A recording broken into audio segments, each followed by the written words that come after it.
So today I have great pleasure in introducing you to Kevin Webb, who is the Managing Director of Spring Gully Foods. And earlier this year I heard Kevin speak at the Rotary District Conference in the Barossa Valley, and I know some of you were there, but I really felt that I wanted you all to hear about the Spring Gully story, so we invited Kevin to come and speak to us today.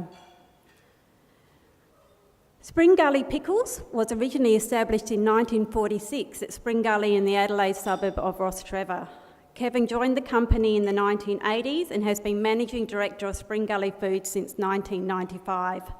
His initial goals were to make the Spring Gully brand truly national and to modernise the plant, as well as to introduce best practice and the sophisticated quality controls systems demanded by today's market. And most of us know about the near demise of Spring Gully a few years ago. But Kevin is here today to tell us about their remarkable recovery and how they brought this successful South Australian company back. Apart from being the Managing Director of Spring Gully, Kevin is the current Secretary of the Honey Packers and Marketers Association of Australia and is an ambassador of our state's I Choose SA campaign.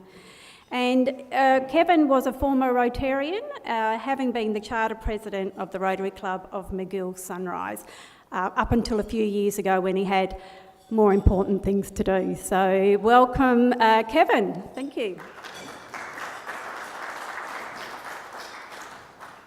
Thanks, Heidi, and President Ron, and guests and Rotarians. Great pleasure to be here today and to share our story. Like I did at the conference, I'd like to actually show a video to start. The video is important to me because it is the video we made to launch the I Choose SA campaign. In fact, we actually launched the campaign, Spring Gully, statewide super and RAA, right here in the Cathedral Room at the Adelaide Oval a few years ago. And this video just will give you an idea of what we look like today and see how we do produce some of our goods. So if you just bear with me, I'll get this going.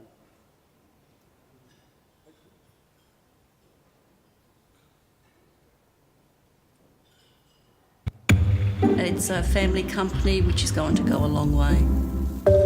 Great company to work for, fantastic people. All of the employees, both office and production line, worked very hard to get Spring Gully Foods where it is today. I felt comfortable in the surroundings here. Very proud to work at Spring Gully Foods. Spring Gully began back in 1946. It was my step-grandfather, Ted McKee, who was living in a little gully up in the Adelaide Hills. He was predominantly growing things in an orchard like oranges and lemons and all that sort of thing. Grandpa gave a bottle of homemade pickled onions to the shop owner, and the shop owner really enjoyed them and decided to put them into his range in the store. How good is it that that business, through the support of South Australians, could grow to a business producing up to 200,000 bottles of food a week and employing 46 people. Spring Gully is a prime producer of quality condiments, pickled vegetables, honeys, jams and relishes. I'm Matthew and I've been with Spring Gully for about a year. Quite proud to sort of be a part of the South Aussie tradition that is Spring Gully. It is a family-based business and that's how they treat everyone and makes you look forward to coming to work every day. It's an incredible feeling to be part of a family-owned and run business, especially one that's now moving into its fourth generation. And I think South Australia has real pride in its family-owned businesses. In 2013 we had some financial difficulties. It was an amazing event to see the people of South Australia stand up and use the power that they had to save a brand like ours. It was scary times for everybody, but the customers, they got behind us and were absolutely wonderful, supportive, and we're still here, so it's great. After the support we were given by the South Australian people in 2013, it created demand, a huge demand for our products, and that gave opportunity for us to employ more people to service that demand. The growth of companies like Spring Gully is very important to our state because it's not just plants like ours which employ people to produce our food, but it's all the products that we buy, the components that we buy to bring to this factory that create job opportunities through many businesses in South Australia. The busier we are, the busier they are, and the better the job opportunities are for them. Everybody should be buying South Australian products. It keeps jobs here in South Australia and it keeps wonderful businesses like this in in business. You got great products made by great people. Your money's going to a good place. We grew up in South Australia. We started in South Australia. We know what South Australia is all about. The people of South Australia choose SA. It is such an important power that you have that will drive our businesses, drive our jobs and drive our state. If the people support us, we can do anything.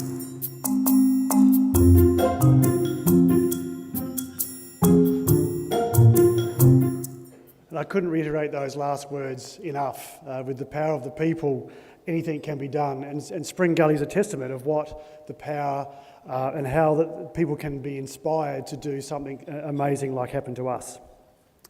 So you've seen the videos, you sort of see a bit of us bottling onions and making jams and all sorts of stuff out there. And our production continues to grow. And I was asked earlier by Ron, are the sales still there? And yes, they are. Spring Gully products are being sold more and more over the last 5 years than we've seen in the past. In fact, leading up to Christmas this year, we averaged sort of around about 250,000 bottles of food per week through our plant.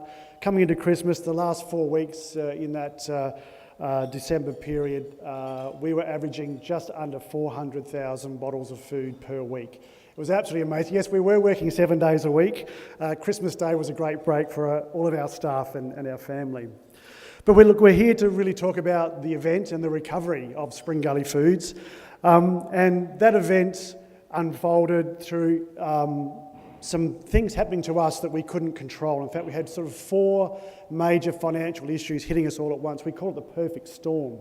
And that perfect storm came together and dropped itself on top of us. And I can still remember that year, sort of our, what we call the annus horribilis, as Queen Elizabeth used in one of her years, back in 2013, when on the April the 11th, a Thursday afternoon, my father, who was chairman and is a great man to all of us, called a board meeting and said that we needed to make a decision. We had to make the right decision that was good for all, and we didn't want to make any damage to people that we were dealing with more than we were about to do. So, Dad, we had I think one of your members, in fact, we were introduced to Austin Taylor from Meartons. We met him a couple of weeks prior, and he said, "This is one piece of paper and all you have to do is sign it and the company is mine." We sat around the board table, family members at the board at that time. The piece of paper was staring at us.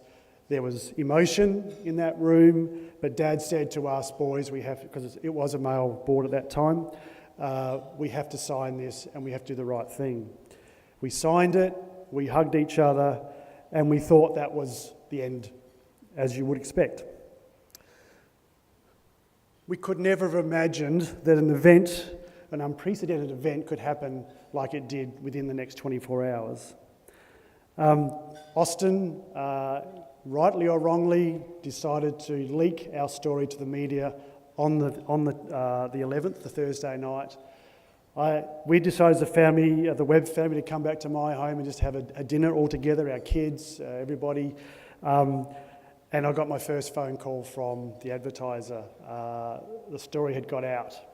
We had hoped to have control of that story the next day. We used Corporate Conversation, Peter Haynes, and our plan was to ring our creditors ourselves, our major ones, and tell them ourselves that things had gone bad, and then do a media release around 10 a.m. But no, Austin took control. I did my first interview. I was pretty nervous. I had no media training. I was just me, a family member, and I gave that interview. I came inside, and the family were supporting me, and I said, "We're going to be in the paper tomorrow." Little did I know that when I woke up to my alarm at 6 o'clock that we were headline news. We were top billing over the 400 jobs that were lost at Holden that same week, or previous week. And here we were, a little SME company producing food that most of us had enjoyed at some stage in our life. And we were headline news on 5AA, which is the station that we were listening to at home. My phone started to ring immediately. The ABC, Spence Denny, was already down at the factory waiting for us, and my wife kicked me out of bed and said, "Go on, get down there, and you've got to get down and get into it." So the media were just craving. We had all sorts of people there, TV, radio, all were keen to understand what was going on. So I got Peter Haynes from Corporate Conversation came to the office, of course, as planned, and we discussed things, and he said, Kev, he gave me a really good piece of advice that morning. He said, Kev, I don't want you and your families to be those sorts of directors that have the doors closed, the lights off, and on the Channel 9 news tonight you'll see dark heads walking past the door. I don't want to see that. You're an honest family. I've known you for 17 years. I want you to open your doors and tell the story as it is. It's a truthful story. You're honest. Let's go do it. So he sat me down in the boardroom and gave me 10 minutes of media training. Then he kicked me out the door to the cameras and away we went. It wasn't a planned media campaign. It was just us telling the story because people were interested. The event had started. Within 24 hours, the state of South Australia was sold out. I was getting calls from Renmark, from Port Vincent, from Port Lincoln, all over the state, for just store managers saying, Kev, I don't know you, because we sort of deal with the Drakes and the sort of head offices. There's a don't know you. We need stock. Can you get us stock as quick as you can? It was amazing how the people were inspired to stand up and get up and go and do something about it. They could spend $3. They didn't have to go buy a Holden car, which perhaps you could afford or you couldn't afford, but they could spend $3 on a jar of mustard pickle, a jar of Spring Gully gherkin, or whatever the product that they enjoyed, and they knew they could help. But we had so many people buying $3 worth of product that the product just walked out the door, and people were finding out that we actually made jam and we made honey and we did this because they'd been so used to, for the 70 years of our business's history, or 65 at that time, 66, of buying their mustard pickle every week, or they bought their gherkin or whatever it was. So all of a sudden, everything that had Spring Gully on it was sold out of retailers. We could have walked away at that point as a family, but our families behind the business, we couldn't do that. Our values that we hold are very dear to us. Our family has been in Rotary all its life. My father's a charter member of the Campbelltown Rotary Club and is still a member today. And we've been brought up in an environment where values and the core values mean a lot to us. And the people were giving us so much within this short period of time that we couldn't help ourselves but to do something and make something happen. We were actually inspired by this, even though we were emotional, we were feeling it as low as you could get. But we had to, within about 48 hours, become to the highest of high. We had the adrenaline pumping, we had to be out there, and we had to make this work. We were getting support by our consumers, the people, our customers, that was the retailers, our food service suppliers, our creditors, the media, Westpac and the government. We had to try, and we tried hard. In that 48-hour period, we were at the low, but we just kept going to make sure this all worked. Social media. Spring Gully is pretty old, 72 years for a South Australian company. It's not a bad innings as we are today. We didn't have a social media policy, didn't have a Facebook page, we didn't have Twitter and anything like that. But within 24 hours, we had taken charge of our social media, of the Save Spring Gully pages, and by the Sunday evening, which was now the 15th of April, we had 17,000 likes on our page, and that all happened so quickly. Austin quickly learnt that we hadn't been scamming the company. He went through 6 years of records, as you would expect he would. We don't have bank accounts in the Bahamas or wherever you store money these days, that we were just an honest, hard-working family. He shifted his people out of our office within 4 days of going in, and he said, Kevin, I want you to run this business. I will take responsibility for everything you spend. Just don't order things 6 months in advance, because I'm not going to take you that far. So he said, you've got good systems, you've got good management, let's just make this happen. And he took the risk with us. He sat by our side and he said, I'm going to take the risk. I will trust what they're going to do in the next 3 months, as it turned out to be. Without his support, an administrator like that sitting by your side, you could not get through this event. But we did realise very quickly that there must be a lot of pantries out there full of Spring Gully. We must say we were humbled, and we are still humbled today as a family. The word thank you from us will never be enough to pay homage to what actually happened to us.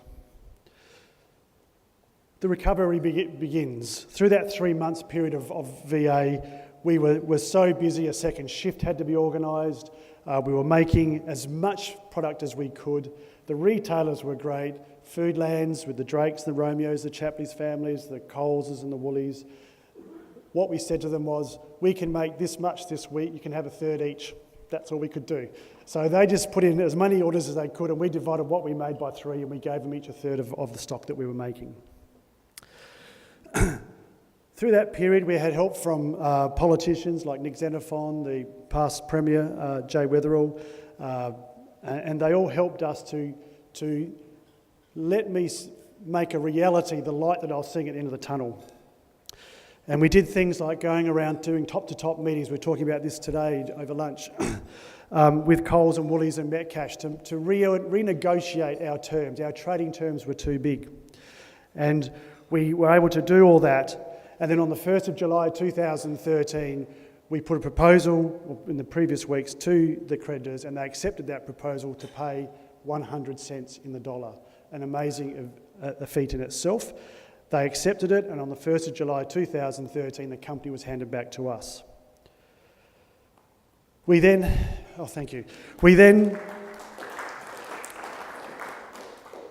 not often that a company will guarantee to pay that sort of money back. We saw that we had a second chance, an opportunity to seriously make our company better, and a more professional company. We wanted to make it a more professional company and make sure that our honesty and integrity was kept within our core. So how did we recover from all this? We had a 4-year period to pay $400,000 a quarter to our creditors, plus keep the business running, plus try and grow the business, and deal with all of the extra business that goes on around you. I must admit, from my point of view as MD, even though I hated being in the position that we were in, it was actually very exciting business to be involved in. I learned a lot about business, I learned a lot about myself, I learned about how much a human could endure from my staff's point of view, from my point of view. We looked very carefully at mental health for our staff and for myself. I actually got a psychologist for the 3 months. He told me I was sane, so that was a good thing at the time. And I was able to, and I also got into fitness. I put together, as part of the Repair Bill Advisory Board, we'd always had a family board, so the advisory board came to being. I identified that we had 3 weaknesses: marketing, manufacturing cost accounting, and lean manufacturing. We put in place 3 professionals that covered those areas. They've worked with us since 2014, and they're still working with us today, and have made a big difference to the way that we manage and run the business. Part of that process was creating a good information platform. I had to be showing information not just to my board and my management team, but to the advisory board, to Austin Taylor, to the banks and to the lawyers, and this had to go on for years. So we put together, and for an SME this is quite a big feat, a very comprehensive dashboard, published every Tuesday, a full profit and loss done on a Friday afternoon, the previous Friday afternoon, so the dashboard could be generated for the Tuesday publishing. Everybody had the same information at the same time. There was no surprises. If we saw a surprise coming up, we all knew about it and we could act. But the best laid plans go awry. We've probably all heard that over the years. We had a strong plan that we put together for the 4 years to pay back the $4.9 million to our creditors. We, at the time of going into VA, were producing about 3,000 tonnes of honey per year. Second largest honey producer in the country. In 2014 and 15, we had the 2 severest honey supply droughts that the country's seen. Prices went crazy, supply dried up, and we lost $6 million worth of revenue in that first year. When you're paying $400,000 a quarter back to your creditors, it's a big hit to your plans. But we sat down, we just had to get ourselves motivated to find an answer to how do we replace that revenues, the gross profit margins that we needed, and how do we make this actually still work. So we hit the road. We had to get revenue, and we had to get large pieces of revenue to come back into the business. We knew the honey wasn't going to come back this year. We were hoping it'd come back the following year, but it didn't. So we went and knocked on doors interstate. We wanted some large contracts, and we ended up getting a large contract in the millions of dollars with Rosella. Rosella itself went broke. A new marketing company bought it. They don't have a factory, so we put our hands up to make it. So today, down at our Spring Gully, just up the road here, about 15 minutes, we are now at Jepp's Cross Dry Creek. We're producing all of the Rosella fruit chutneys, cocktail onions, mustard pickles, corn relishes on a weekly basis, and that helped us replace some of that contract work that we did. We also had to keep trying to grow our brand. It was very important to us that the brand itself was growing. It was still kept able to be alive and relevant. We could never really work out why people did it. Austin engaged some consultants to try and work through the process to see why did people get up and actually do it. No one could really understand it, but what we thought as a management team, as a board, as a family, or the families behind the business, was that a little company like us, all its life, had been what we called brand banking. We couldn't go and sponsor the Sandful or the AFL or whatever in those days. We couldn't do much of that sort of stuff. But if anybody asked us for a donation, for a basket, for a quiz night, for a kindergarten show, like many of us SMEs, we give, those of us that are good corporate citizens. And for 70 years of our life, we've just been doing what all good corporate citizens do. And we're lucky enough to be able to sponsor things like regional football. So Port Broughton Under Football Club we sponsored for many years. We have a great relationship with Ollie and the K&N band, and you might see he's actually wearing a K&N Spring Gully brass jacket. We were very proud to be associated with the band. My son, in fact, was a percussionist in the band. And even, we were able to give to an organisation like that. We also sponsored things like netball at that, the Jaguar Netball Club. We've been major sponsors for them for most of their life. So that brand banking enabled us to, people want to give back because we think that we had given over the years and that all of a sudden they didn't want to lose us. We're also part of their happy occasion, we think. That when you eat food, sometimes you feel happy. And when you drink wine and you have cheese and you have some Spring Gully relishes, you feel even happier. It might be the wine, but anyway.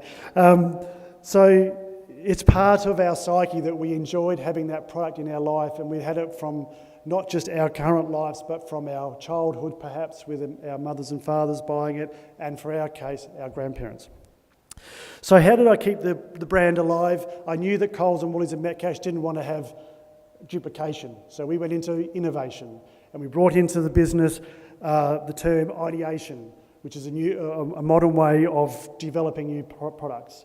And we were able to launch the Lift and Drain product through Coles nationally, which is a Spring Gully locally grown product. It's just up here at Two Wells, and it's a little a product with a basket so you could drain your goods before you put them onto your sandwich or wrap or whatever.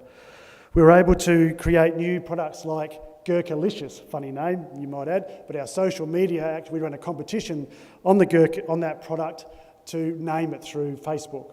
And the Facebook people, we told them it was a pimped up old gherkin relish. So we added capsicum, all these jumpy things into it, and out came Gurkalicious. And through Facebook, we named it, and that was the name that was chosen.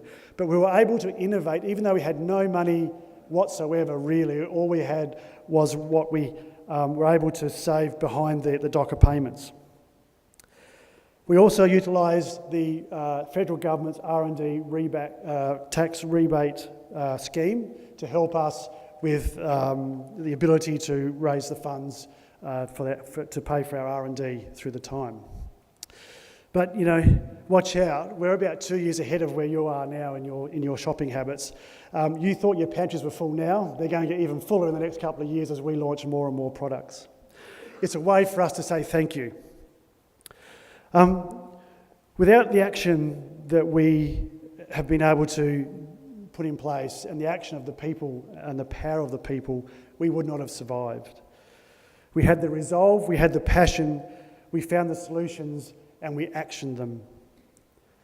To the point where those honey droughts made us have to extend our time of payback. So it took us 5 years to pay back the 100 cents in the dollar. But because we asked our creditors for that extra time, we as a family decided that we should give more, and we ended up paying 102 cents in the dollar back to every creditor that was at that 11th of April 2013 point. Thank you.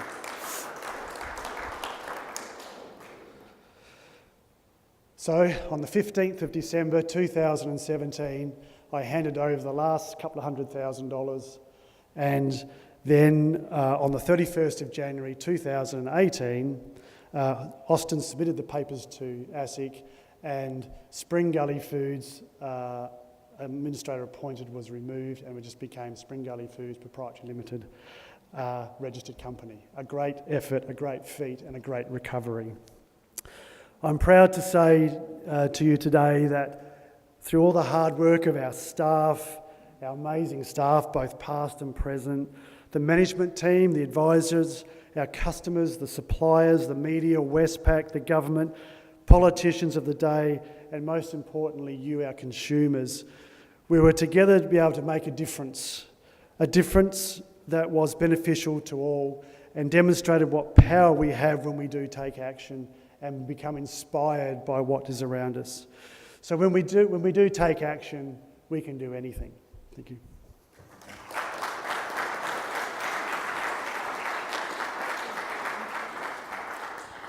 What an inspiring story. We've got a couple of questions. Peter?